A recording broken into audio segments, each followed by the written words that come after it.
வணக்கம் மாணவர்களே. நம்ம அரடா கணிதம் சேனல்ல 10ஆம் வகுப்பு மேக்ஸ் எக்ஸாம் இப்போ வர இருக்குல்ல, அதில் எவ்வளோ எளிமையா ரகசியத்தோட பாஸ் பண்ணுறதுக்கான ரகசிய குறிப்புகளை பார்ட் 1 வீடியோவில் பதிவு பண்ணியிருக்கேன். அதோட தொடர்ச்சி தான் இந்த பார்ட் 2. இந்த வீடியோவை முழுமையாக பாருங்கள். வீடியோவில் இடையிடையே குறிப்பிடப்படும் இந்த ரகசிய குறிப்புகளை நோட் பண்ணி வச்சுக்கோங்க. பக்கத்திலேயே உங்களோட பாட புத்தகத்தையும் வச்சுக்கோங்க. ரைட்டா? வாங்க வீடியோக்குள்ளே போகலாமா? இன்னைக்கு ஒரு புட்டி. ரைட். இப்போ அதில் சாப்டர் 1 சாப்டர் 2 பற்றி அந்த வீடியோவில் பேசியிருந்தோம். இப்போ சாப்டர் 3 அல்ஜிப்ரா இயற்கணிதத்தில் நான் எப்படி சார் பாஸ் ஆகிறது, எவ்வளோ மார்க்கு அல்றது, ரைட்டா? நான் மறுபடியும் மீண்டும் ஒரு முறை உங்களுக்கு நினைவுபடுத்திக்கிறேன். நம்ம இந்த வீடியோவில் வந்து ஜாமெண்ட்ரி கிராஃபில் இருக்க ட்ரிக்ஸ், ஒன் வேர்டில் இருக்க ட்ரிக்ஸ் எல்லாம் வீடியோவோட இறுதியில் நம்ம சொல்ல காத்திருக்கிறோம். ஆகா, உனக்கு படுற பாயிண்ட் மேல பாயிண்ட் கிடைக்குது. ஆமாண்டா. அதனால இந்த வீடியோ முழுமையா பாருங்க, பயன்படுத்திக்கோங்க. ரைட். லிஸ்ட் பெருசா போய்கிட்டு இருக்கு. அல்ஜிப்ரால பேஜ் நம்பர் 94 எடுத்துக்கோங்க. இந்த 94ஆம் பக்கம் எடுத்துக்கிட்டீங்களா? அந்த 94ஆம் பக்கத்தில் பயிற்சி 3.1ல் இருக்க 2 கணக்கு, அதாவது 1ல் 2 1ல் 3ங்கிற கணக்கு எடுத்துக்கிட்டிங்கன்னா அதற்கான விடையை மட்டும் போய் பார்த்தோம்னா ரொம்ப எளிமையாக இருக்குங்க. எப்படின்னா 1ல் 2ஆம் கணக்குக்கான விடை எப்படி இருக்கும்? கேள்வி எப்படி இருக்குன்னா 1/x - 2/y = 4ன்னு இருக்கு. இப்படி ஒரு 3 சமன்பாடு கொடுத்து அதை தீர்க்க சொல்லியிருக்கான். நம்ம சமன்பாடை கொடுத்து தீர்க்கிறதுக்கான கணக்கு வந்து நம்ம படிக்கிற பிள்ளைங்க செய்யும். ரைட்டா? நம்ம இப்போ எப்படின்னா எப்படி எளிமையாக மார்க் எடுக்கிறது? இப்போ இந்த மாதிரி 1/x 2/yன்னு வச்சு வந்துச்சுன்னா இதுக்கான விடைங்கிறது என்னன்னா 1/2. இதை மட்டும் நான் வச்சுக்கோங்க. இங்கே என்ன நம்பர் இருக்கு? 1. இங்கே என்ன நம்பர் இருக்கு? 2. 1/2. இது எக்ஸுக்கான ஆன்சர். அடுத்து ஒய்க்கான ஆன்சர் என்னன்னா 1. இந்த 2 இருக்கா? இங்கே 3 போட்டுக்கோங்க. இசட்டுக்கான ஆன்சர் என்ன? நீங்களே சொல்லுவீங்க. இப்போ 1 என்ன வந்துடும்? 4. இவ்வளோதாங்க. இப்போ நம்ம இதில் என்ன மார்க் அழியலாம்? 1 மார்க்ல இருந்து 2 மார்க் வரைக்கும் நம்மளால அள்ள முடியும் இந்த கணக்கில். ரைட்டா? அடுத்து அதே பயிற்சியில் 3ஆம் கணக்கு எடுத்துக்கோங்க. 3ஆம் கணக்கு என்ன கொடுத்துருக்காங்க பாருங்க. x + 20 = 3y/2 + 10ன்னு சொல்லி ஒரு 3 சமன்பாடு கொடுத்துருக்கான். இப்போ உங்கள் கண்ணு முன்னாடி இங்கே தெரிகிற நம்பரில் பெரிய நம்பர் என்ன? 20. இப்போ இதுக்கு அடுத்த நம்பர் என்னன்னா 25. 25க்கு அடுத்த நம்பர் என்ன? 30. 30க்கு அடுத்த நம்பர் என்ன? 35. இந்த அடுத்த நம்பருங்கிறது என்னன்னா 5ஓட மடங்கு. மறுபடியும் சொல்கிறேன், 20ஓட 5ஓட மடங்கு என்ன? 25. நான் எப்படி எழுதிட்டு இருக்கேன்னா ரிவர்ஸ் எழுதிட்டு இருக்கேன். நீங்கள் பார்த்துருப்பீங்க. 25 அடுத்த 5 மடங்குங்கிறது 30, அடுத்த 5 மடங்குங்கிறது 35. இப்போ இந்த கேள்வியை நீங்கள் பார்த்தீங்கன்னா இது யாரோட ஆன்சர் ஆயிரும்? எக்ஸோட ஆன்சர் ஆயிரும். இது யாரோட ஆன்சர் ஆயிரும்? ஒய்யோட ஆன்சர் ஆயிரும். இது யாரோட ஆன்சராக மாறிடும்னா இசட்டோட ஆன்சராக மாறிடும். இதுதான் இந்த கேள்விக்கான விடை. இப்போ இங்கே நம்ம என்னன்னா 1 மார்க்லேருந்து 2 மார்க் ஈஸியாக அள்ளிடலாம். ரைட்டா? ஓகே. அடுத்து பாருங்களேன், பேஜ் நம்பர் 97. இதை பிடிஎஃபை நான் டிஸ்கிரிப்ஷனில் லிங்க்ல இணைக்கிறேன். நீங்கள் பிடிஎஃப் டவுன்லோட் கூட பண்ணிக்கோங்க. 97ஆம் பக்கத்தில் எடுத்துக்காட்டு 3.12 போய் பாருங்க. என்ன கொடுத்துருக்கான்னு பாருங்க. 97ஆம் பக்கம் எடுத்துக்கோங்க. எடுத்துக்கிட்டீங்களா? 97ஆம் பக்கத்தில் எடுத்துக்காட்டு 3.12 என்ன கொடுத்துருக்கான்னு பார்த்தீங்கன்னா இந்த எடுத்துக்காட்டு 3.12 அடுத்த பக்கத்தில் எடுத்தீங்கன்னா பயிற்சி 3.2 இருக்கா? பயிற்சி 3.2ல் 2ல் 1 2ல் முத கணக்கும் பார்த்தீங்கன்னா ஒரே ஆன்சர் தாங்க.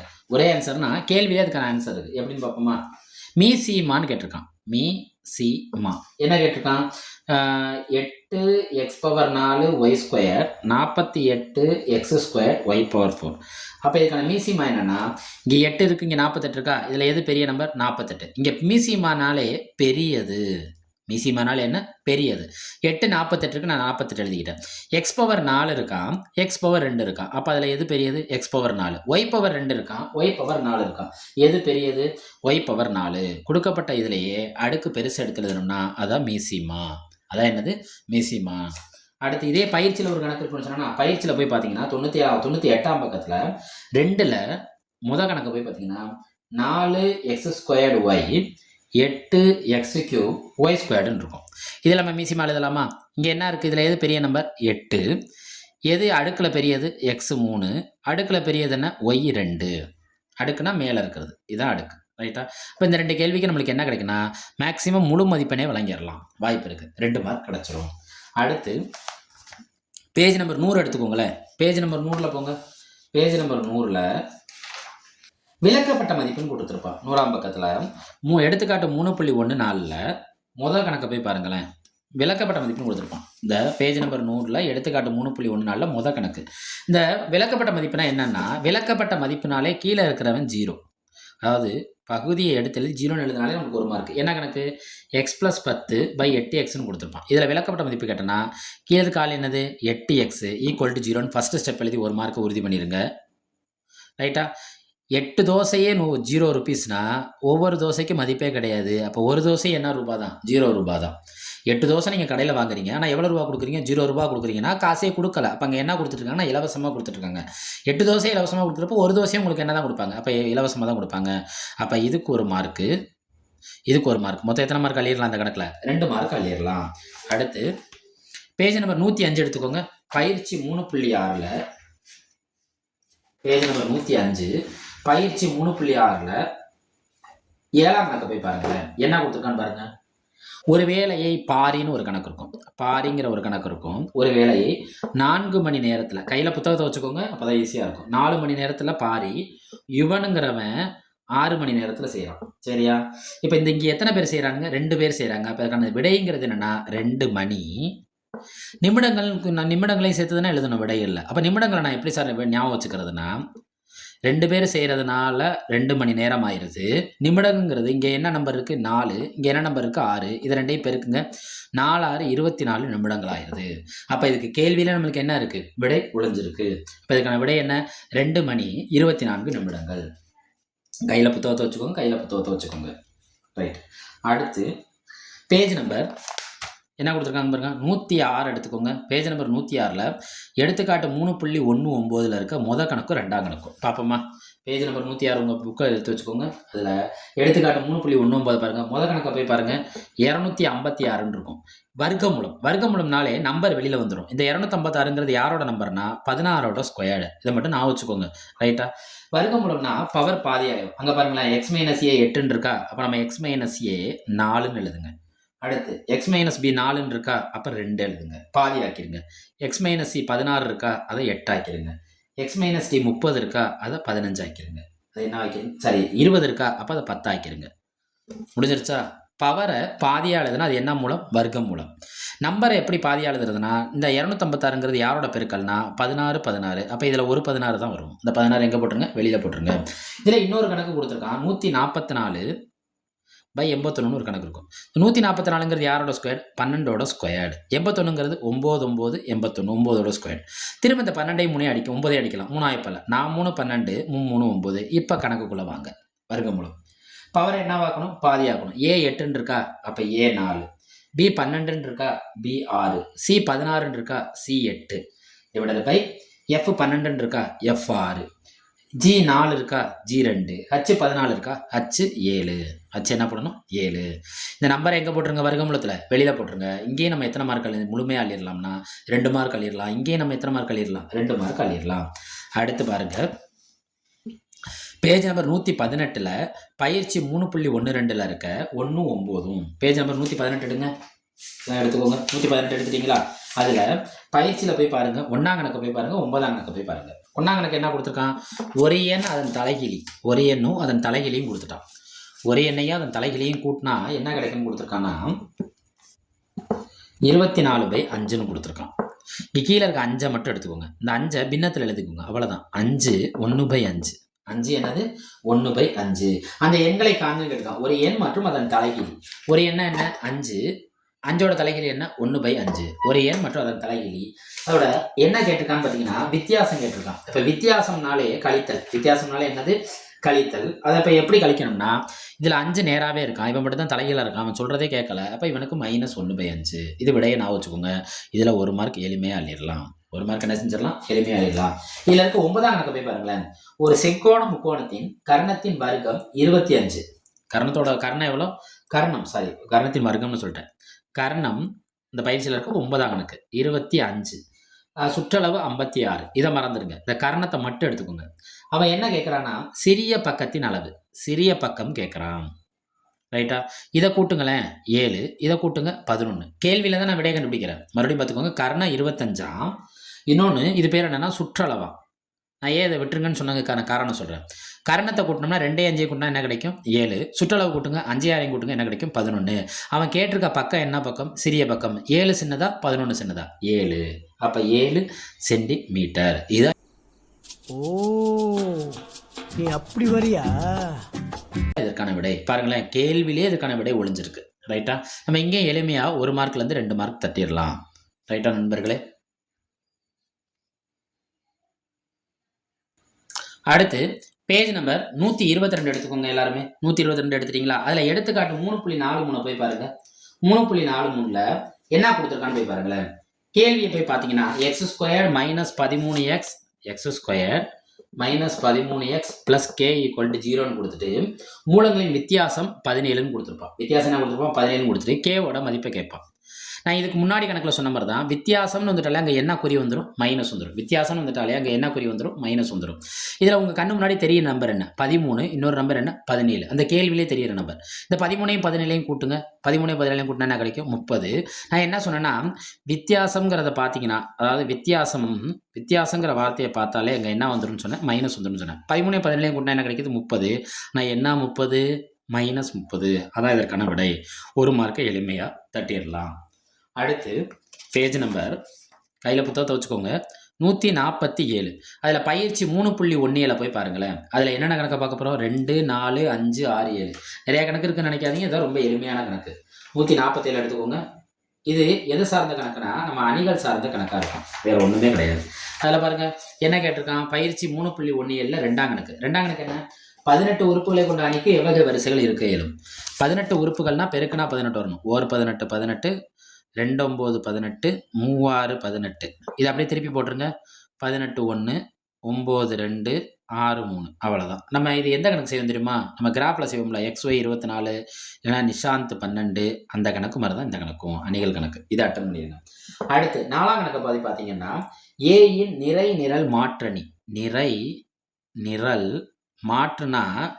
மாற்றுனாலே திருப்பி போடணும். மாற்றுனாலே என்ன போடணும்? திருப்பி போடணும். அப்போ அதுதான் டி.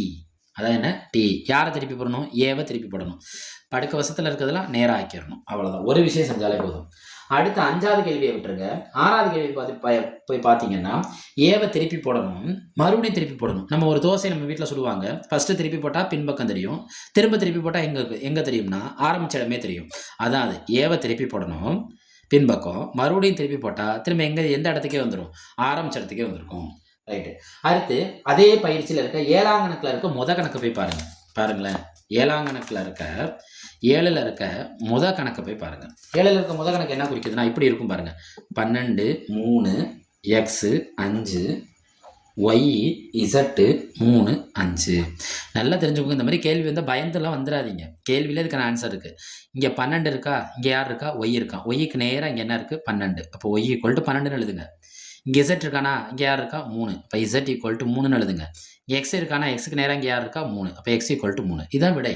2 மார்க்கு எளிமையாக தட்டிடலாம், 3 மார்க் வாங்கிடலாம். ரைட்டா? கேள்வியிலே அதுக்கான விடை இருக்குது. நம்ம கேள்வியை கண்டு பயந்துட வேணாம். கேள்வி ஒரு தடவை வாசிங்க. சரி, இப்போ இதில் 4ஆம் கணக்குக்கு வாங்களேன். 5ஆம் கணக்குக்கு வாங்க. -a இதெல்லாம் நிறை நிரல் மாற்றணி. ஏவோட நிறை நிரல் மாற்றணி ஏடி. ஆனால் அங்கே என்ன கொடுத்துருக்கானா -AT கேட்குறான்.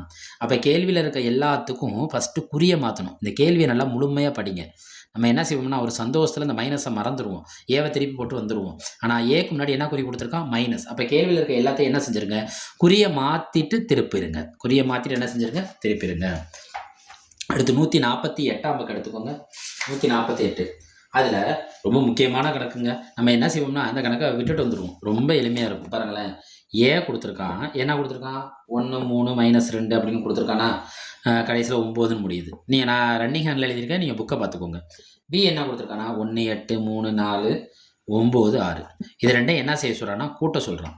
அணிகளை பொறுத்த வரைக்கும் ரெண்டும் ஒரே மாதிரி இருந்தால் மட்டும்தான் கூட்டவும் முடியும், கழிக்கவும் முடியும். நம்ம ஒரே வார்த்தை எழுதிட்டு முழு மார்க் எடுத்துடலாம். வரிசை சமமில்லை, எனவே கூட்ட இயலாது அப்படின்னு ஒரே வார்த்தையில் அந்த கணக்கு என்ன செஞ்சுட்டு போயிடலாம்? முடிச்சுட்டு போயிடலாம். இந்த வரிசையை கண்டுபிடிக்கிறப்ப இது 3 3. இதை பார்க்கிங்கன்னா ஃபஸ்ட்டு இப்படி கூட போடுங்க 3. இங்கே எத்தனை பகுதி தான் இருக்குது? 2. இந்த வரிசையும் சேர்த்து எழுதிருங்க, மறந்துடாதீங்க. ரைட்டா? Very good. எல்லாரும் ஜோரா ஒரு கை தட்டுங்க. அதெல்லாம் தட்ட முடியாது. ரைட் விடு. அடுத்து பேஜ் நம்பர் 156 எடுங்க. 156ல் என்ன கணக்கு? எடுத்துக்காட்டு 3.73. 156ல் போய் எடுத்துக்காட்டு 3.73. இது பயிற்சி, நிறைய பயிற்சி எடுத்துக்கோங்க. AB/T = BT/ATன்னு இருக்கும். பயிற்சி எடுத்துக்காட்டு 3.73. இந்த கணக்கு தாங்க, ஒன்றுமே இல்லை. AB/T = BT/ATன்னு இருக்கும். இது நம்மளுக்கு தெரிஞ்சது தான். இதில் நம்ம எல்லாத்தையும் கண்டுபிடிக்க முடியலனாலும் பிஏ திருப்பி போட்டுருங்க. கேள்வியில் இருக்க பிஏ திருப்பி போடுங்க. அடுத்து யாரை திருப்பி போடுங்க? ஏவை திருப்பி போடுங்க. ரைட்டா? உங்கள் கேள்வியில் ஏ ஃபஸ்ட்டு கொடுத்துருப்பான், அப்புறம் தான் பிஏ கொடுத்துருப்பான். அப்போ நீங்கள் என்ன செய்யலான்னா, ஏவை திருப்பி போட்டு இங்கே எழுதிக்கோங்க, பிஏ திருப்பி போட்டு இங்கே எழுதிக்கோங்க. சார் இங்கே பிடி ஏடின்னு தானே இருக்குது, நான் ஏடி பிடின்னு எழுதுறேனே, ஒன்றும் தப்பு இல்லை. திருப்பி மட்டும் தான் போடுங்க. இதில் நம்மளுக்கு எத்தனை மார்க் எடுத்துடலாம்னா 2 மார்க் முழுமையாக கிடச்சிரும். 5 மார்க்கில் 2 மார்க் கிடைக்கும். ரைட்டா? இதே சேம் தான் பயிற்சியில் இருக்க 12ஆம் கணக்கும். அதுவும் பாருங்கள், ஏபி டி ஈக்குவல் டு பிடி ஏடின்னு இருக்கும். இதே கணக்கு தான். அடுத்து 13ஆம் கணக்கு பாருங்கள், ரொம்ப ரொம்ப முக்கியமானது. பயிற்சி எடுத்துக்கோங்க. ரைட்டா? இதில் பயிற்சி எடுத்துக்கோங்க. என்ன கொடுத்துருக்கான்னு பாருங்கள். A square minus 5a plus 7i2 equal to 0. இதில் 7i2 இந்த ஐனா அழகணிங்க, 7 0 0 7, இது ஒரு மார்க் எடுத்துடலாம். 5 ஏன்னா 7 இருக்க எல்லாத்தையும் 5ஆல் பெருக்கி எழுதிருங்க. ரைட்டா? ஏ ஸ்கொயருங்கிறது நல்லா தெரிஞ்சுக்கோங்க. 8 5, 8ல் 5 கழிச்சா என்ன கிடைக்கும்? 3. நான் 8ல் என்ன செஞ்சேன்? 5 கழித்தேன், அது கழித்தல் 5. அவ்வளோதான். மறுபடியும் சொல்கிறேன், இதுக்கு 2 மார்க் முழுமையாக கிடைக்கும். எப்படி ஏ ஸ்கொயர் எப்படி நான் வச்சுக்கலாம்? 8 5 நான் வச்சுக்கோங்க. 8ல் 5 கழிச்சா என்ன கிடைக்கும்? 3. 8ல் 5 நான் என்ன செஞ்சேன்? கழித்தேன், அது கழித்தல் 5 இங்கே கீழே போட்டுருங்க. அப்போ இங்கே நம்ம என்ன எடுத்துடலாம்னா 4 மார்க் கன்ஃபார்மாக தட்டிடலாம். இன்னும் இந்த ஆன்சரை முழுமையாக எடுக்கணும்னா கடைசி ஆன்சரில் 8 5 -5 3 ப்ளஸ்ஸு, இது அப்படியே குறிய மாற்றி எழுதிக்கோங்க. -8 -5 +5 -3. என்ன போட்டுக்கிறீங்க? எல்லாத்தையும் கழிச்சிங்கன்னா 8ல் 8 போச்சுன்னா 0, 5ல் 5 போச்சுன்னா 0, 5ல் 5 போச்சுன்னா 0, 3ல் 3 போச்சுன்னா 0. இதெல்லாம் நிரூபிக்கணும். அப்போ நம்ம இங்கே எத்தனை மார்க் முழுமையாக தட்டிடலாம்? 5 மார்க் தட்டிடலாம். இதில் இதுதான் நம்மளுக்கு முக்கியமானது. பயிற்சி நிறைய எடுத்துக்கோங்க. பரமா படிடா, ஒழுங்கா படிடா. ரைட்டா? நம்ம இப்போ சாப்டர் 3 முடிச்சிட்டோம் முழுமையாக. ரைட்டா? அடுத்து சாப்டர் 4க்கு போகிறோம். சாப்டர் 4ல் போய் பாருங்கள் என்னென்ன இருக்குது. பேஜ் நம்பர் 172 எடுத்துக்கோங்க. Page number 172 எடுத்துட்டிங்களா? இந்த 172ஆம் பக்கத்தில் பரப்புன்னு ஒன்று கேட்டிருப்பான். அந்த பரப்பை நீங்கள் படம்னு நான் வச்சுக்கோங்க. வடிவியல் கணக்கில் என்ன படம்? நம்பரில் வச்சு வர ஒரே படம் என்ன? 96. அப்போ இதுக்கான ஆன்சர் என்ன? 96. இது ஒரு சின்ன ரகசிய டிப்ஸ் கூட வச்சுக்கோங்க. ரைட்டா? அடுத்து பேஜ் நம்பர் 182 எடுத்துக்கோங்க. அதில் எடுத்துக்காட்டு 4.12 4.15 எடுத்துக்கோங்க. Page number 182 எடுத்துட்டிங்களா? அந்த எடுத்துக்காட்டு 4.12 போய் பாருங்கள். என்ன கொடுத்துருக்கான்? ஆங்கிள் டிஇபிசின்னு கொடுத்துருக்கானா? ஒரு கணக்கு பெருசாக கொடுத்துருப்பான். ரைட்டா? அதில் ஒரு பக்கத்தில் இருக்க படத்தை போய் பாருங்களேன். ஒரு முக்கோண படம் மாதிரி போட்டிருப்பான். அந்த முக்கோண படத்தை போய் பார்த்தீங்கன்னா இந்த மாதிரி ஒரு முக்கோண படம் மாதிரி போட்டிருப்பான். முக்கோணத்தை இப்படி பிரிச்சிருப்பான் பாருங்கள். 1 2 3 4 5 6. அவ்வளோதாங்க. முக்கோணத்தில் இருக்க எல்லாத்துக்கும் நம்பர் போட்டோம்னா, எல்லா பக்கத்துக்கும் நம்பர் போட்டோம்னா எத்தனை பக்கம் கிடைக்கிது? 6. அதுதான் ஏபியோட ஆன்சர். இன்னொரு ஆன்சர் அதில் கேட்டிருப்பான். ஏசி என்னன்னு கேட்டிருப்பான். இந்த 6 திருப்பி போடுங்க, 9. 6 என்ன செஞ்சுருங்க? திருப்பி போடுங்க, 9. இதில் 2 மார்க் எளிமையாக தட்டலாம். மறுபடியும் சொல்கிறேன், முக்கோணம் அப்படி போட்டு குறுக்க ஒரு கோடு, அதான் அந்த அவனே கொடுத்துருப்பான். டிஇ பேரலல் பிசி அல்லது இணை பிசின்னு கொடுத்துருப்பான். நம்மளாம் நம்பர் போடலாம், எப்படி வேணாலும் போடலாம். 1 2 3 4 5 6. அதான் முதல் ஆன்சர். இந்த 6 திருப்பி போட்டிங்கன்னா வரதான் என்ன ஆன்சர்? 2வது ஆன்சர். இங்கே 2 மார்க் தட்டிடலாம். அடுத்து அதே பக்கத்திலே இருக்க எடுத்துக்காட்டு 4.15 போய் பாருங்கள். 4.15 என்ன கொடுத்துருக்கான்? கேள்வியிலே பார்த்தீங்கன்னா 3 4, இன்னொரு நம்பர் என்ன தெரியும்னா 6 தெரியும். இப்போ இடையில இருக்க நம்பர் என்ன? 5. இது யாருக்கு இடையில வரும்? 4க்கும் 6க்கும் இடையில வரதுனால 4.5. இதாங்க இதுக்கான ஆன்சரு. இதெல்லாம் சின்ன சின்ன ரகசிய டிப்ஸ், ஒரு மார்க் எடுக்கிறதுக்கு. ஏன்னா நம்மளுக்கு வடிவியல்லையும் நம்ம என்ன செய்யலாம், மார்க்கை விட்டுறக்கூடாதுங்கிறதுனால தான் அது ஏற்பாடு பண்ணது. 3 4 6ன்னு இருக்கும். இந்த இடையில வர நம்பர் 5. இது யாருக்கு இடையில இருக்கும்? 4க்கும் 6க்கும் இடையில இருக்கிறதுனால 4.5. ரைட்டா? முடிச்சாச்சா? அடுத்த பக்கத்தை பாருங்கள். 192 எடுத்துக்காட்டு 4.22. இன்னொன்று பயிற்சி 4.3ல் 1. 192 எடுத்துக்கோங்க.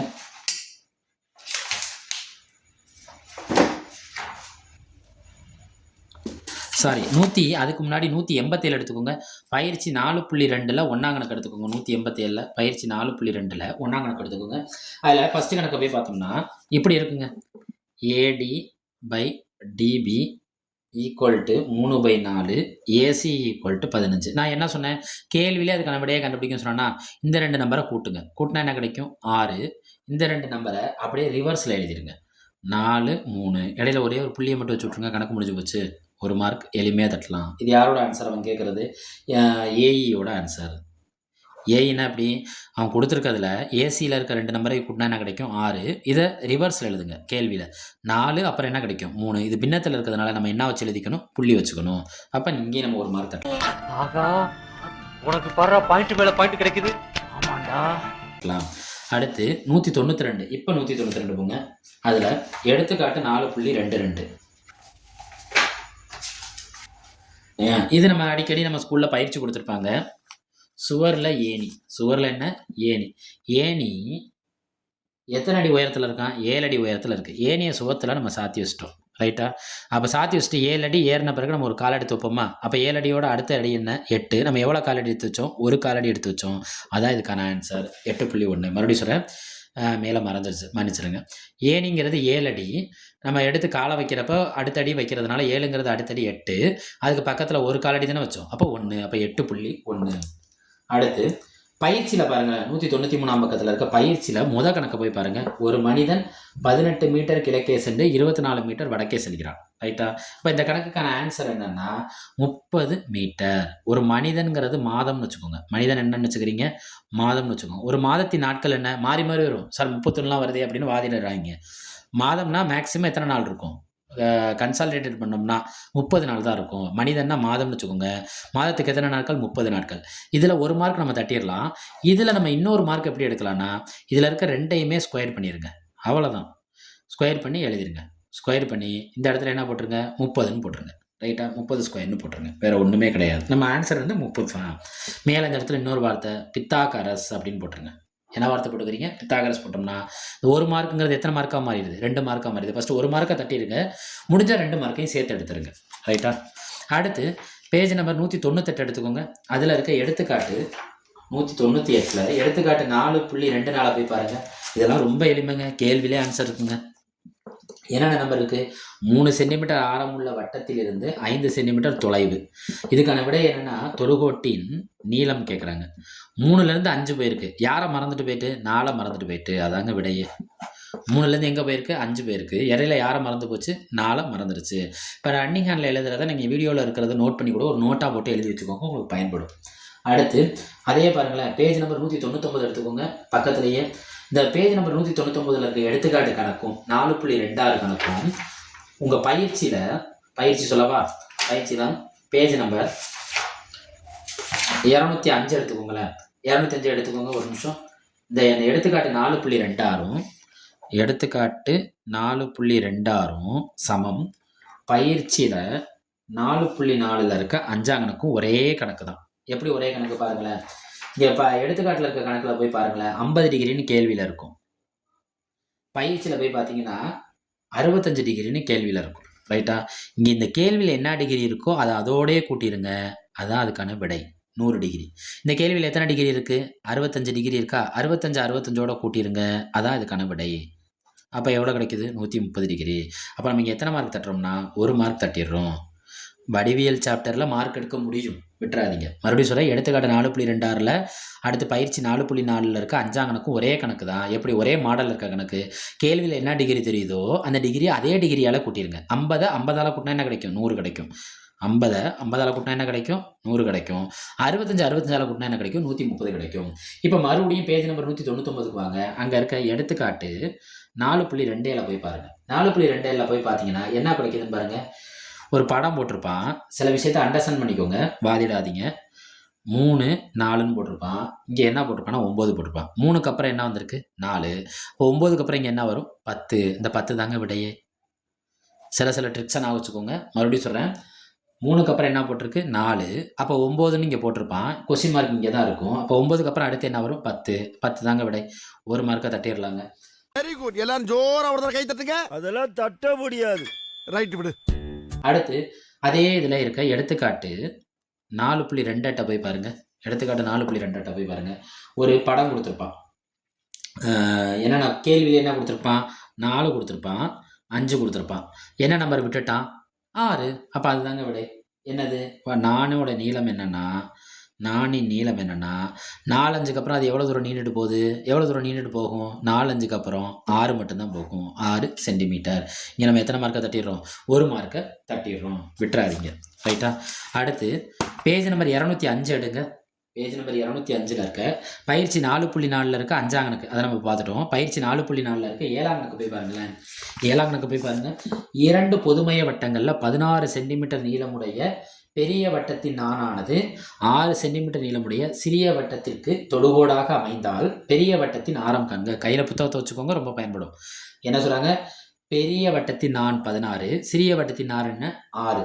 அப்படின்னா பெரிய வட்டத்தின் ஆரம் கேட்டாங்கன்னா உங்கள் கேள்வியில் என்ன தெரியுது? பெரிய நம்பர் சின்ன நம்பர்னு வந்தாலே அதை நம்ம என்ன செஞ்சுருவோம்? சின்ன பிள்ளையிலேருந்து கழிச்சு எழுதினாலே போதுங்க.